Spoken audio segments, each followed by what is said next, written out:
ቤተሰብ ስትመሰርት ምን አይተህ መሰረት? አሁንስ ማግባት ስታስብ ምን እያሰብክ ትመሰርታለህ? እግዚአብሔር እንድንጋባ የሚጠይቀን የልጆች አባት እንድንሆን ይመስላችኋል? ሲንግልማ ደብል ዳይ በመሆን አይደለም መባረክ ያለው። ጋብቻን የሰጠው እኮ እግዚአብሔር ነው። ባለቤቱ እኮ እግዚአብሔር ነው። የተባበሩት መንግስታት ምን አድርጉት? እበላለሁ እጠጣለሁ፣ ታዲያ ምን ላድርግ ካልክ አግባ። ስለ ልጅ ብለህ አይደለም የምትጋባው። እግዚአብሔር የሆድን ፍሬ ባይሰጥህ ልትፈታት ነው? ራስህን መግዛት ካልቻልክ፣ በብቻነት መኖር ካቃተህ አግባ። እግዚአብሔር ጸጋን ሰጥቷል። ዓለምን ከፍጥረት ውጪ የሚመራት ስርዓት ነው አሁን የነገሰው። ሁለታችሁም ባልም ሚስትም የክርስቶስን ሕግ እንደምትፈጽሙ ስታስቡ ትታገሳላችሁ።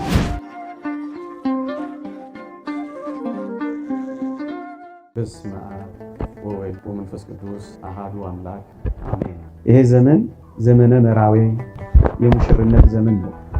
ክርስቶስ እኛን ለማጨት ሰው የሆነበት ዘመን ነው። ከኛ ጋር የተዛመደበት ከኛ ጋር አንድ የሆነበት ዘመን ነው። ይሄን አባቶቻችን በሙሽርነት ይመስሉታል።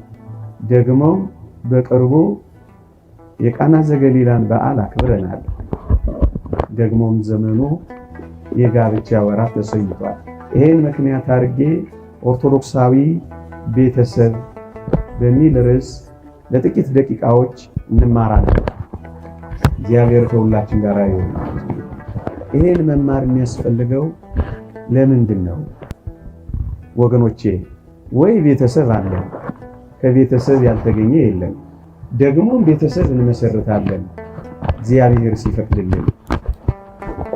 ስለዚህ ዋና ጉዳይ ሆኖ ግን ብዙ ጊዜ በጥቂቱ እንኳን አንሰማ፣ እድልም አናገኝም። እንደው አገኛጣውን እንዲሁ እየተደናበርን እንኖራለን ብዙዎቻችን። እና ጥቂት ነገር መስማት ይገባል ብዬ ስላሰብ ጥቂት ነጥቦችን አነሳለሁ። እግዚአብሔር ከሁላችን ጋር ይሁን። ብዙ ቤተሰቦች፣ ኦርቶዶክሳዊ ቤተሰቦች የመፍረስ አደጋ፣ የመበተን አደጋ የሚገጥመን ቤተሰብ ስንመሰርት የመሰረትንበት ዓላማ፣ የመሰረትንበት መሰረት ትክክል ስላልሆነ ነው የሚሆነው አብዛኛውን ጊዜ። ወገኖቼ ለምንድን ነው ያገባችሁት? ለምንድን ነው ቤተሰብ የመሰረታችሁት? ወይም ደግሞ ወጣቶች ለምንድን ነው የምታገቡት? ምንን መሰረት አድርጋችሁ ነው ቤተሰብ የምትመሰርቱት? መጀመሪያ እሱን በትክክልና በቅጡ ከተረዳን ከፈተናዎች ሁሉ ስለምንጠበቅ አስቀድሜ የኦርቶዶክሳዊ ቤተሰብ ምስረታ ዓላማን እነግራችኋለሁ። ከሊቁ ከቅዱስ ዮሐንስ አፈወርቅ ትምህርት እነሳለሁ። ሊቁ እንዲህ ይላል፣ በረከቱ ይደርብን። ጋብቻ የተመሰረተው ለሴሰኝነት ወይም ለዝሙት ሳይሆን በንጽህና ለመኖር ነው። ቅዱስ ጳውሎስ የተናገረውን አድምጡ። ነገር ግን ስለ ዝሙት ጠንቅ ይላል። ጋብቻ የተመሰረተባቸው ሁለት ዓላማዎች አሉት። እነርሱም ንጽህናን ለመጠበቅና ዘር ለመተካት ናቸው። ከነዚህ ከሁለቱ ግን ንጽህናን መጠበቅ ቀዳሚውን ስፍራ ይወስዳል ይላል። ወገኖቼ ቤተሰብ የምንመሰርተው ጋብቻ የምንፈጽመው በንጽህና ለመኖር ነው። ንጹህ ሆነን የእግዚአብሔርን ጽድቅ ለመውረስ ነው። ለሌላ የምንጋባ እንዳይመስላችሁ። ሌሎች ዓላማዎች አሉት። ቀዳሚው ዓላማ ግን ይላል ንጽህናን ለመጠበቅ ነው ይላል። ቅዱስ ለመሆን ነው። መኝታችን እግዚአብሔርን ደስ የሚያሰኝ እንዲሆን ነው። ኑሯችን፣ ሰውነታችን የተቀደሰ እንዲሆን ነው ምዕመናን። ለዚህ ነው የቅዱስ ጳውሎስን ቃል ሊቁ የጠቀሰው አግቡ የሚለን ስለ ዝሙት ጠንቅ ነው። ምን ማለት ነው?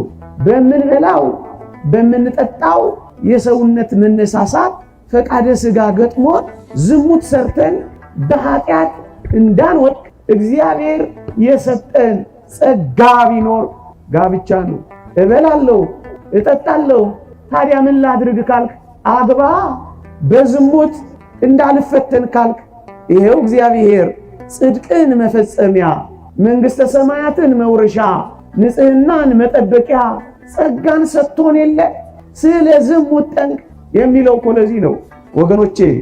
እዩ ወደ ባህሪያችን ዘልቆ የገባውን ጾር እንገታበት ዘንድ አግቡ ነው የሚለን።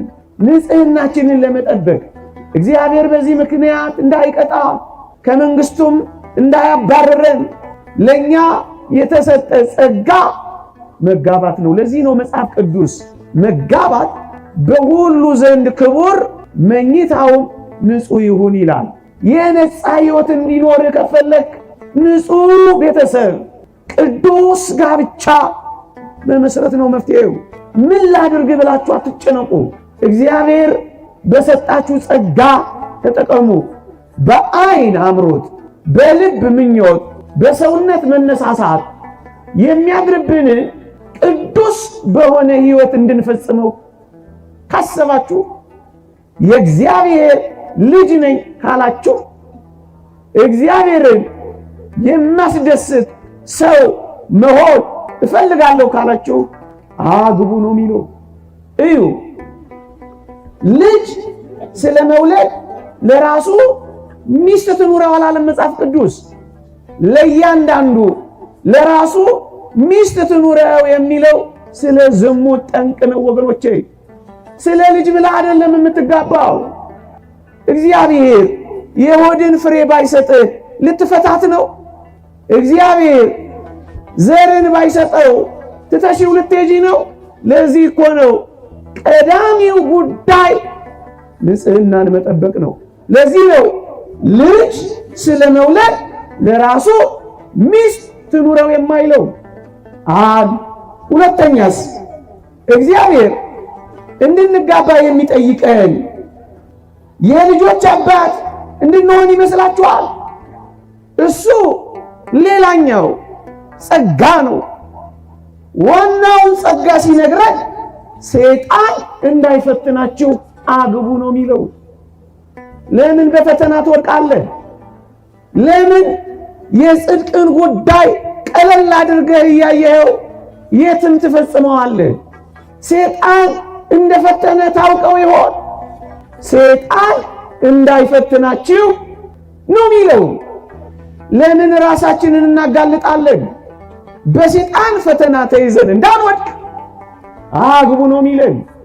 የልጆች አባት እንድንሆን አይደለም የሚጠይቀን። ሌላስ ካላችሁኝ ብዙ ልጆችን መውለድ ቢፈልጉ ያግቡ አይደለም የሚለው። እና ምንድን ነው የሚለው ካላችሁኝ ራሳችሁን መግዛት ካልቻላችሁ አግቡ ነው የሚለው። ራስህን መግዛት ካልቻልክ በብቻነት መኖር ካቃተ አግባ። እግዚአብሔር ጸጋን ሰጥቷል። አንዳንድ የዚህ ዘመን ሐሳቦች ከበድ ይላሉ። በተለይ በዚህ ዘመን ዘመናውያን ነን ባዮች፣ በተለይ ወጣቶች ባልን ይጠሉና ልጅን ይወዳሉ። ወይ ወገኖቼ ከባል ጋር መኖር እንደ መከራ ይቆጥሩትና እድሜ ሄደብን ዘር ሳናስቀጥል ቀረ ይሉና መውለድን ብቻ ዓላማቸው ያደርጋሉ። እግዚአብሔር ያዝንብናል። እግዚአብሔር ምድርን የባረካት እናንተ አሁን በምትሉበት መንገድ አይደለም ወገኖቼ። ሲንግልማ ዴቪል ዳይ በመሆን አይደለም መባረክ ያለው። ልጅን እየፈለጉ ባልን እያባረሩ አይሆንም። ዝሙትን እየፈለጉ ሚስትን እየጠሉ አይሆንም። ዋናው ጉዳይ ጽድቅ ነው፣ ንጽህና ነው ወገኖቼ። ስለ ንጽህናችሁ አስቡ እንጂ ብቻችሁን በተላ ደስታ ለመኖር ብላችሁ ልጅን ትነጥቁና ባልን ታባረሩና መኖር አትፈልጉ። በተለይ የመጨረሻው ዘመን ብዙዎች ተድላ ደስታን ይፈልጋሉ ይላል። በዝሙት ውስጥ የሚገኘውን ተድላ ደስታ እንፈልጋለን።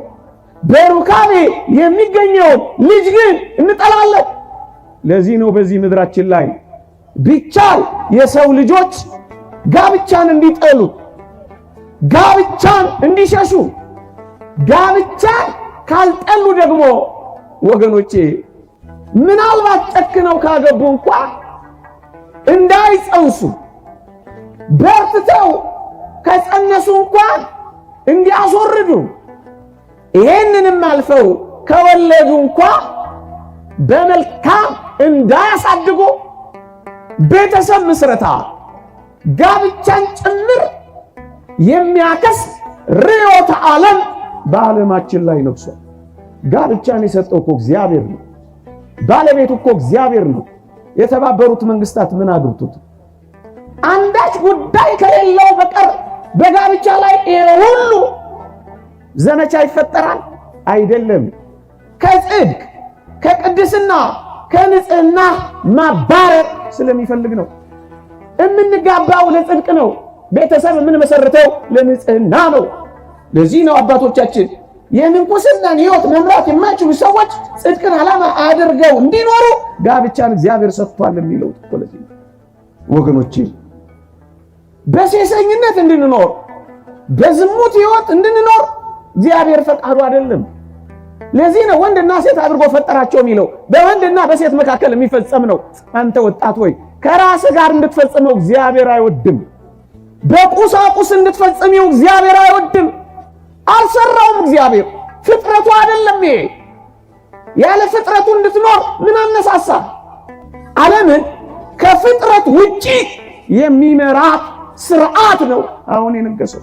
ለዚህ ነው አንዲት የዓለማችን ታላቅ ሀገር ሰው ከእንስሳ ጋር መጋባት ይችላል ብላ ያወጀችው። ለዚህ ነው ሜክሲኮዊው ባለስልጣንም አዞን አቅፎ ሚስቴ ብሎ ያስተዋወቀ። ሩቅ እንዳይመስላችሁ አንተ ወጣት ሆይ ለንጽህና ነው እግዚአብሔር ይህንን የሰጠ። ራስህን መግዛት ካልቻልክ አግባ። ንጽህናን መጠበቅ ዋናው ጉዳይ ነው። ሰይጣን የሚያጣላን በዚህ ነው። ለዚህ ነው መሰረታዊው ዓላማ ንጽህናን መጠበቅ ነው። ጽድቅን መፈጸም ነው። ከዚህ ውጪ አይመሰረትም። እንደውም ሊቁ ዮሐንስ አፈወርቅ ምን ይላል መሰላችሁ? እንዲህ ይላል፣ ስታገቡ ወይም ቤተሰብ ስትመሰርቱ ይላል ገንዘብን አትሹ፣ የወላጆችን ባለጠግነት አትመልከቱ፣ የትውልድ ቀየውንም ባለጠግነት አትዩ፣ እነዚህ ሁሉ ነገሮች ዋና አይደሉምና ከትዳር አጋራችሁ ይልቅስ ማየት ያለባችሁ ንጽሐ ነፍስን፣ ፈሪሃ እግዚአብሔርን፣ ልባምነትን፣ ደግነትን ነው እንጂ። ቤተሰብ ስትመሰርት ምን አይተህ መሰረት? አሁንስ ማግባት ስታስብ ምን እያሰብክ ትመሰርታለህ? ቁም ነገር እሱ ነው። ለጽድቅ ይሆነኛል ወይ?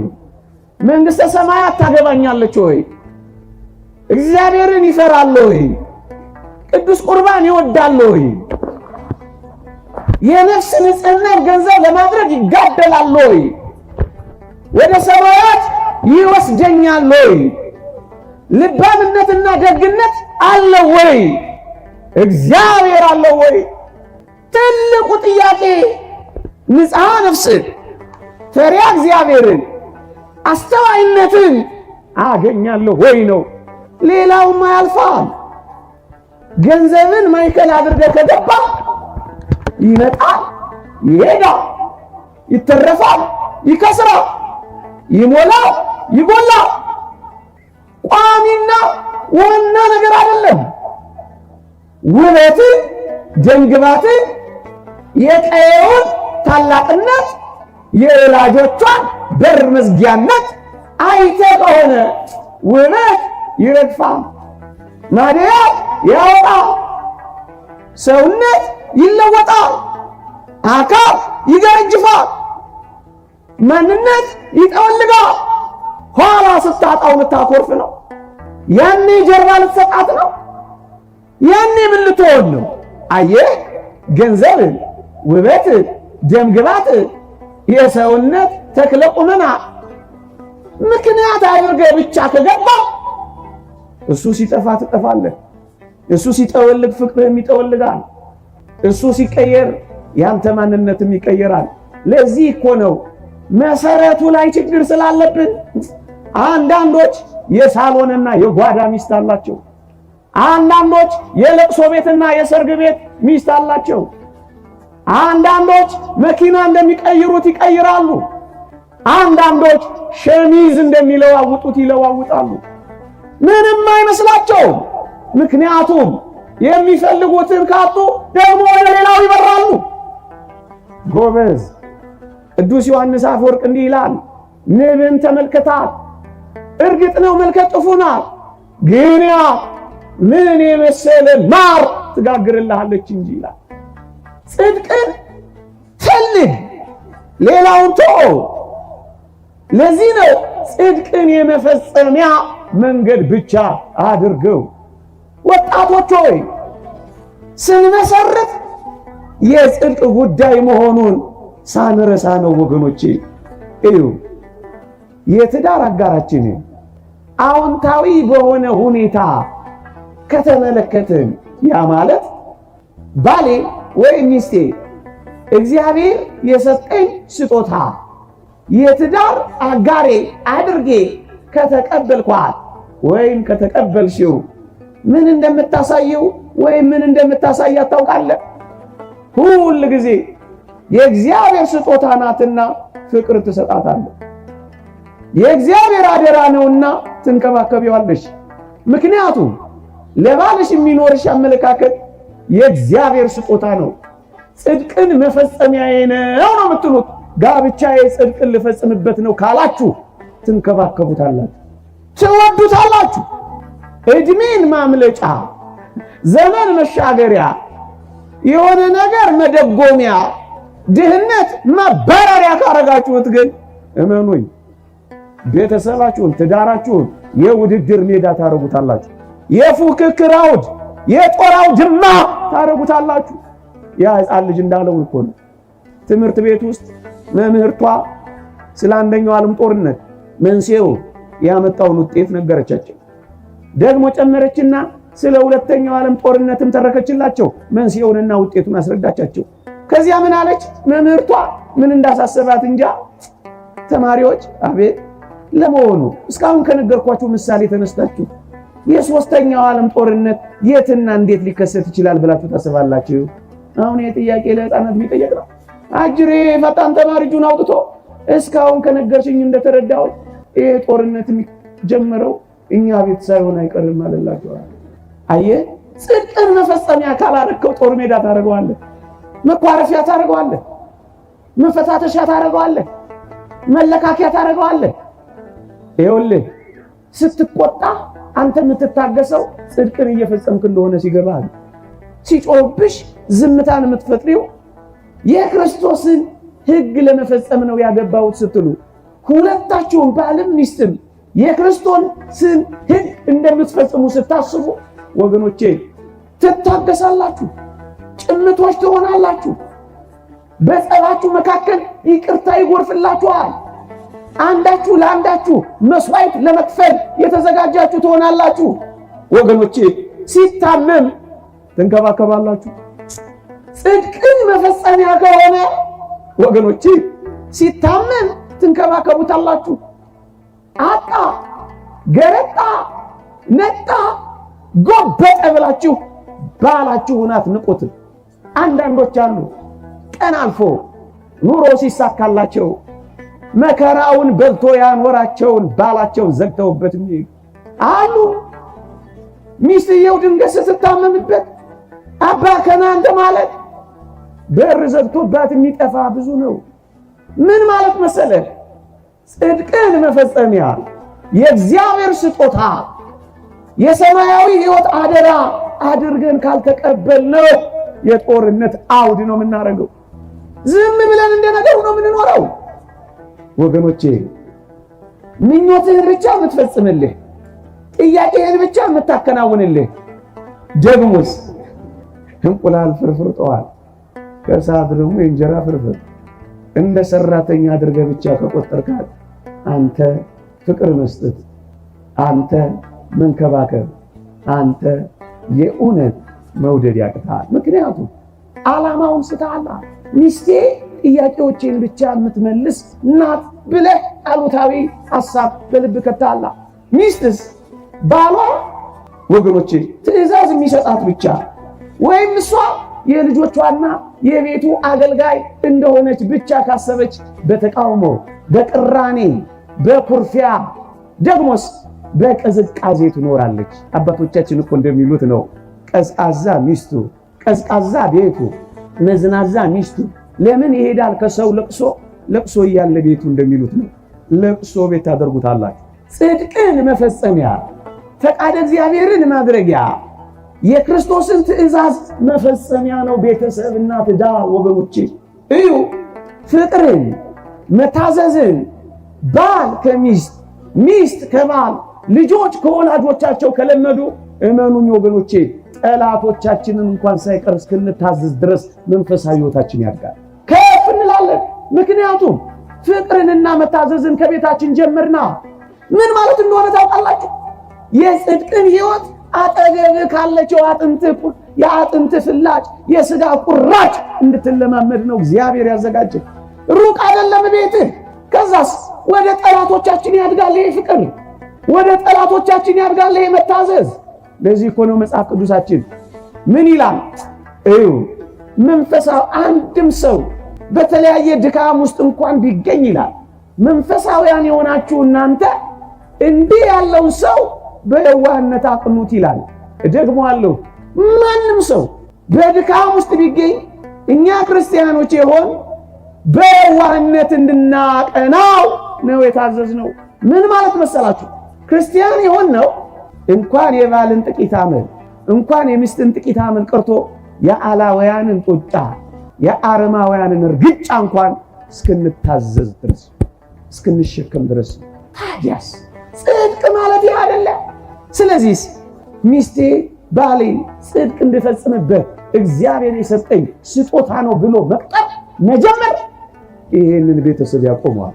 ሁሉ ጊዜ ስለጎደለባችሁ ሳይሆን ስላጎደላችሁት ነገር መጨነቅ ትጀምራላችሁ። እዩ ስለሚያስፈቅር ለኔ ይድላይ አይልም ይላል ቅዱስ ጳውሎስ። የእውነት የእግዚአብሔርን ፍቅር በጎጇችሁ መኖር ስትጀምሩ፣ በመንፈሳዊ ሕይወት ፍቅር እናንተም ስትቀጣጠሉ ወገኖቼ ለኔ ይላኝ አትሉ፣ ለአካላችሁ መጨነቅ ጀምራላችሁ። ደከመ ወይ ትላላችሁ። እናቶቼ ምናልባት ሌላም ቀንም ብየው ሊሆን አቤት ታድላችሁ እንደዚህ የምትሆኑ ተፍ ተፍ የምትሉ በጎደለው በኩል የምትቆሙለት እሱን እያሰባችሁ የምትጸልዩለት ስራው እንዲሳካለት የምትሳሉለት መውጣት መግባቱ የረገጠው እንዲለመልምለት የነካችሁ እንዲባረክላት በጸሎት የምትታሳሰቡ አቤት ታድላችሁ። ጌታዬ እመቤቴ ብለው እንደታዘዙት እርስ በርሳችሁ ይሄንን ፍቅር እፍ ያላችሁ የምታሟሙቁ አቤት ታድላችሁ። ከፍ ያላችሁ ነው እናንተ። እናውቃለን ኢትዮጵያውያን አባቶችና ኢትዮጵያውያን እናቶች አብዛኞቹ እንደዚህ እንደሆኑ እናውቃለን። እንሰማለን እኮ ለልጆቻቸው የምሳ ሳህን ቋጥረው እነሱ ባዶ ምሳ ሳህን ይዘው የሚሄዱ ወላጆች እንዳሉ እናውቃለን። ኑ ብሉ ሲባሉ አይ ቆይቼ ነው የምበላው ይላሉ። ባዶ ምሳ ሳህኑን ጓደኞቻቸው ፊት እንዳይከፍቱ እየተራባችሁ እንደምታኖሩ እናውቃለን። ግን ይሄ ለልጆቻችሁ ብቻ አይደለም፣ ከልጆቻችሁ በላይ ለባሎቻችሁ፣ ከባሎቻችሁ በላይ ከልጆቻችሁ በላይ ለሚስቶቻችሁ ይሄን ፍቅር መስጠት ነው ክርስቶሳዊ የሆነ አንድነት የሚያመጣው ወገኖቼ።